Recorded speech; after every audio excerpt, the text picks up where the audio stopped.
And here it is, my review of the Pimax Crystal Light, the successor of the original Crystal that cut away the battery that we really didn't like and also all the standalone stuff. But is it as good as we hope for? The answer is no. Actually, it is better. In this review, I'm going to tell you why and also why I believe that this is the perfect upgrade for your aging Reverb G2, Valve Index, original Vive, and so on and so forth.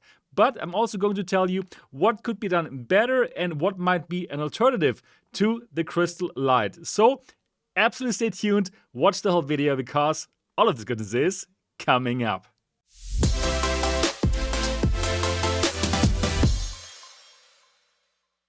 So good to have you back here on MRTV. My name is Sebastian. And if you are just excited as me about PCVR, then absolutely subscribe to this channel here and click on the bell button so that you don't miss anything, because we're bringing you the latest news and independent reviews just like this one here. Let's directly get into this and start with the features and the price. The Pimax Crystal Light is the successor of the original high-end Pimax Crystal headset. But this is the headset that we actually wanted from the beginning, because this does not have this standalone stuff. This is pure PCVR with a DisplayPort cable. Thank you, Pimax. Also, we don't have this battery here anymore that needed to be exchanged. No, also no standalone stuff, no XR2 chipset, just the pure PCVR headset. But it still comes with that optical stack that we love. These high-resolution QLED panels, 2880 by 2880 pixels per eye. And by the way, I'm reviewing the local dimming version of the headset. So the version without local dimming, I'm going to review that in another video. We still have the same clear aspheric lenses that I so much liked in the original Crystal. However, this time they cannot be exchanged, and that is actually a good thing. And I'm going to talk much more about the lenses later. Of course, we still have IPD adjustment, but this time it's manual and not anymore automatic. For me, that's totally fine because we save a lot of weight. The headset still comes with inside-out tracking, so you don't need any base stations, and it also comes with controllers directly in the box. This time, the tracking is not done by the XR2 chipset because it's gone, and I'm going to let you know how well this works now. We still have a 5-meter cable, and at the end, there is a display port and USB-A, and also now you plug this into the wall actually. So good, no more battery, and you can play this as long as you want and don't have to think about the battery at all. Very, very good. And indeed, the headset is lighter. I will talk about this when we talk about comfort. I can tell you already, around 350 grams lighter. And the best thing, this starts at $799 for this version here with local dimming. Then it's without controllers. If you want to have the controllers as well, it's going to be $899. And there's also a version with the Lighthouse faceplate, which you can also get for $899. So let's get into the review and let's start with the visuals. Does this look as good as the original Crystal? Oh yes, it does. It looks so good. Crystal clear. And you know what? In my opinion, it even looks better. How is it possible? Yeah, let's talk about that in a moment.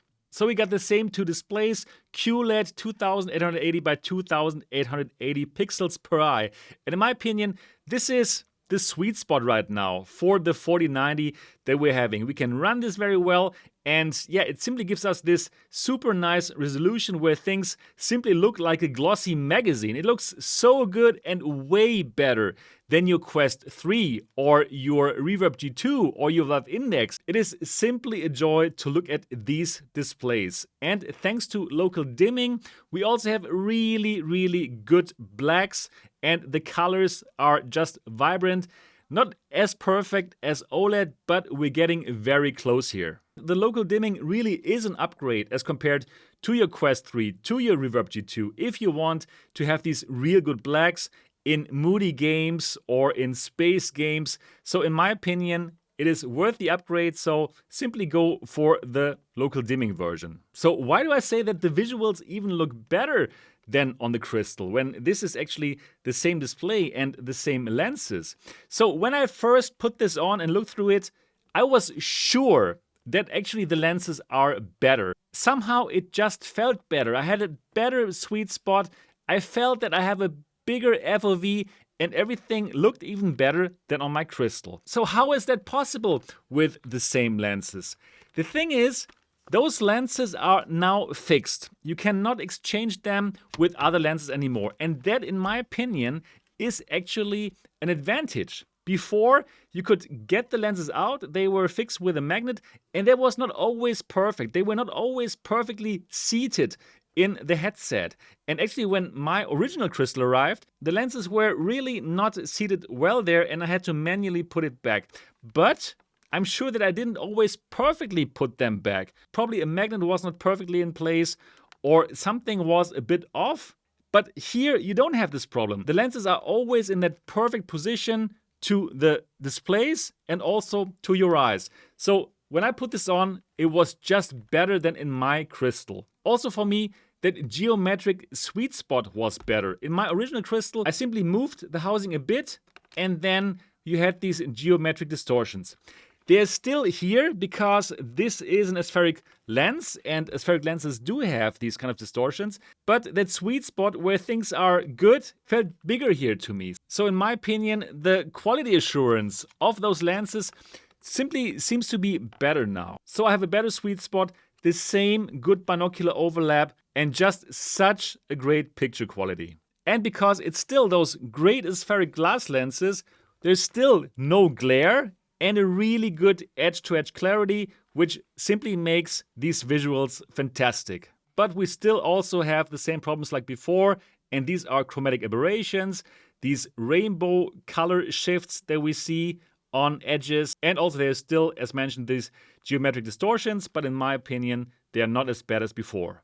Overall, these are simply the best visuals that I've personally seen in a consumer-grade headset, and then you can get this for under $1,000 is simply mind-blowing. Next, let's talk about comfort, and that's also a strong suit here of the Pimax Crystal Light. So for the original Crystal, yes, it was more on the heavy side, but I still think it was a comfortable headset.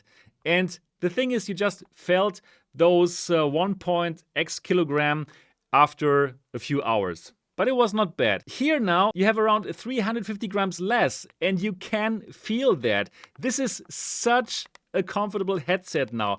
And most importantly, it is just super balanced. You know, it is not front heavy at all. So it wears more like a hat, and the whole thing is so well cushioned. It is basically a sofa that you can wear. So yes, super nice comfort.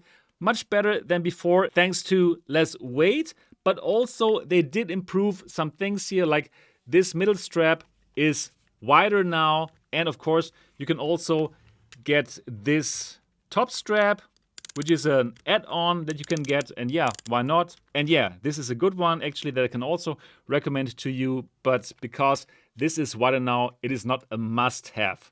But it's nice to have. The quality of these cushions is good. And again, it all wears like a hat. A well-balanced head, and therefore you can wear it for hours and hours at a time without feeling any kind of strains. So this is a big plus for the Pimax Crystal Light. But on the disadvantage side, I still have to say that this is a bulky headset. It comes in the same housing like the original Crystal. So yeah, if wearing big headsets is not your thing, then you should look at the Big Screen Beyond, for example, which obviously is much smaller and much lighter. Yeah, so there will be some inertia. It is way better than with the original Crystal, but it is still there, and I need to tell you about it. Next, let's talk about audio. And well, Pimax, you are so smart, right? You sent me the better DMAS headphones. These are the over-ear headphones, which are also optional and you have to pay extra for it. So if you buy it for $799, you're going to get the standard headset, which is not over-ear and is more like what you know from Quest. So unfortunately, I could not test that. Yeah, so I can only talk about the DMAS, and they are really good speakers. So if you come from the Index or the Reverb G2, you will be right at home. It is exactly like that. So fantastic speakers, and I can say, yeah, in my opinion, also do the upgrade here, then you know what you're getting. Unfortunately, I can't talk about the SMAS, but I will ask Pimax to send them to me so I can check them out for you later. Let's talk about the microphone.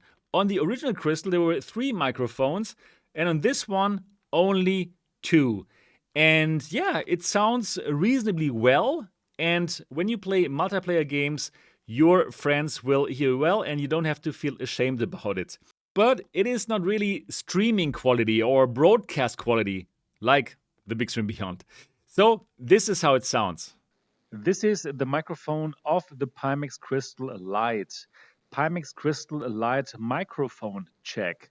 Pimax Crystal Light microphone check. Peter Parker plays piano. Peter Parker plays piano. Next, let's talk about tracking and controllers. And yes, this is inside out tracked, just like the Quest or the Reverb G2. And that is exactly why, in my opinion, this is the perfect upgrade for all of you Reverb G2 owners. You don't need extra base stations and can simply go for it. The big question now was, is the tracking as good as the original Crystal? Because we don't have that XR2 chipset anymore that the tracking was based on. Now your computer is doing all these algorithms. And the great news is, yes, it is exactly as good as the Crystal. So you can absolutely use it for playing your Beat Saber, your shooters. It works great. And also, of course, you can play your Half-Life Alyx with it. Definitely very good. And also better than the Reverb G2. Because, well, you have a much bigger tracking volume and also the controllers are better. So, yes, I'm really happy to tell you the tracking is good. As good as Lighthouse tracking? No, but that was not to be expected, right? And if you need Lighthouse tracking, you can buy the Lighthouse faceplate and then also enjoy Lighthouse tracking. And also about the headset tracking itself. Very important, of course, for flight simmers and for racing simmers and yeah, for everyone. Yeah, of course. So the headset tracks itself also very well, no problems whatsoever. But I must say that the play area sometimes changes. So for this, you would set up the play area just as you would in your Quest or your Pico. So that works, but it doesn't look as polished as Quest or Pico. That is something that they still need to improve. But more importantly, like I'm playing this and then I do a break and put this down or put this on the floor, then I pick it up again.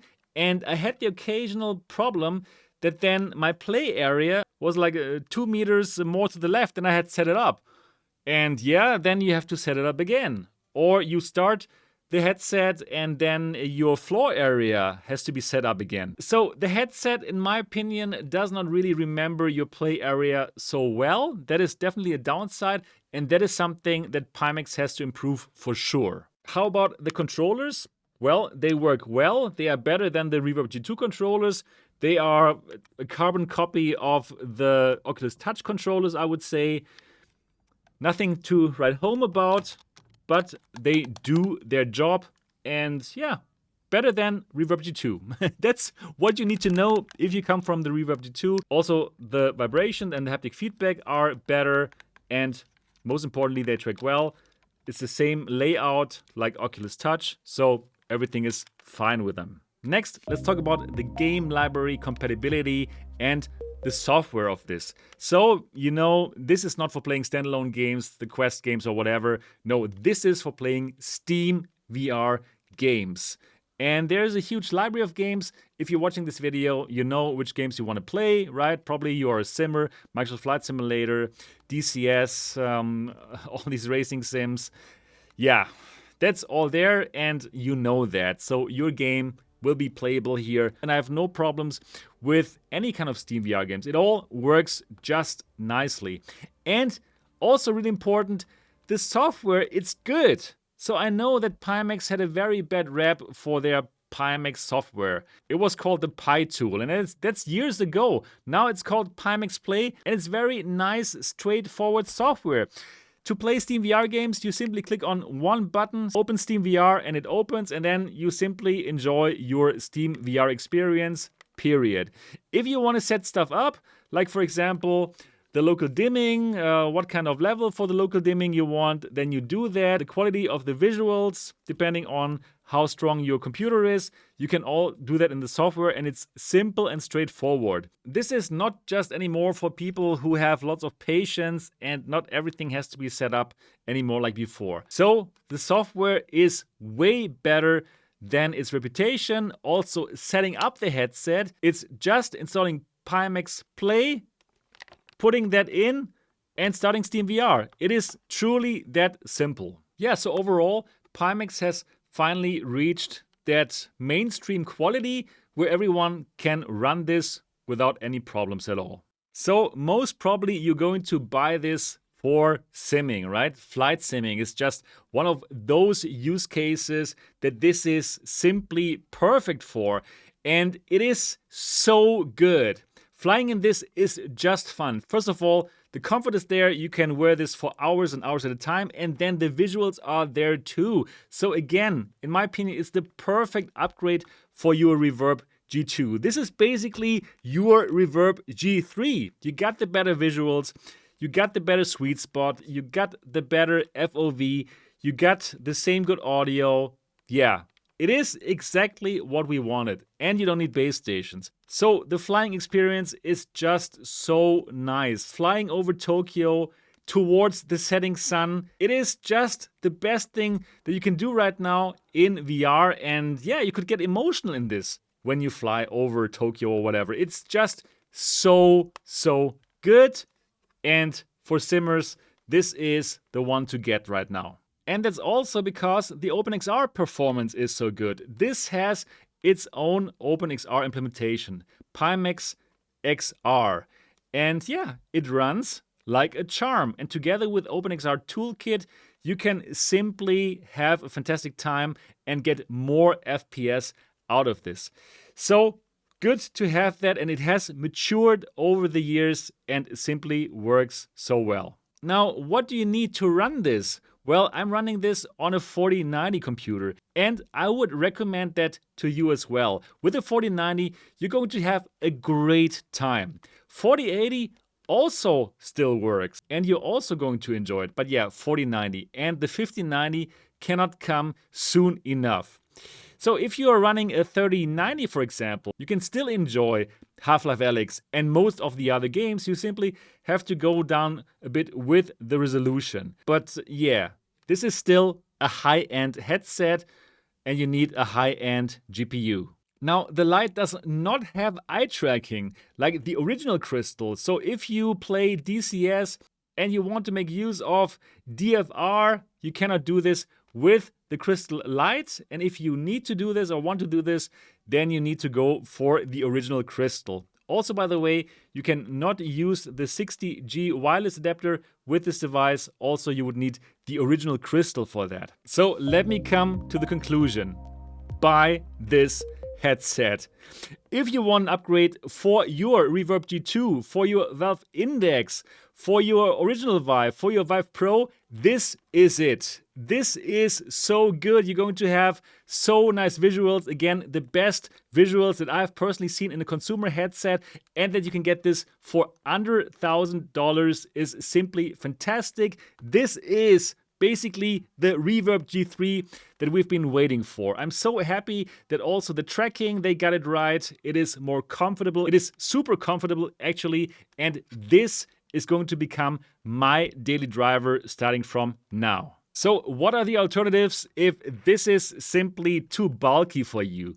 In my opinion, go for the Big Screen Beyond. I also really love the Big Screen Beyond. It's a very tiny headset and it gives you OLED colors. So perfect blacks and great vibrant colors. And of course, that form factor is super sexy. So this costs $999, but you need the base stations and controllers, which will set you back another $600. And the visuals are not quite as good as here with the Crystal Light, but still very good. And actually around this $1,000 price point, there aren't many alternatives for high-end PCVR, so that's why, in my opinion, this is going to sell like hotcakes. Now, as always, if you want to buy this headset or any other headset, and my videos helped you to make this decision, of course, I would be very happy if you would go through my affiliate links, and they are always down in the description of this video and in the pinned comment. Thank you so much. So, are you going to get the Crystal Light? Again, my big recommendation.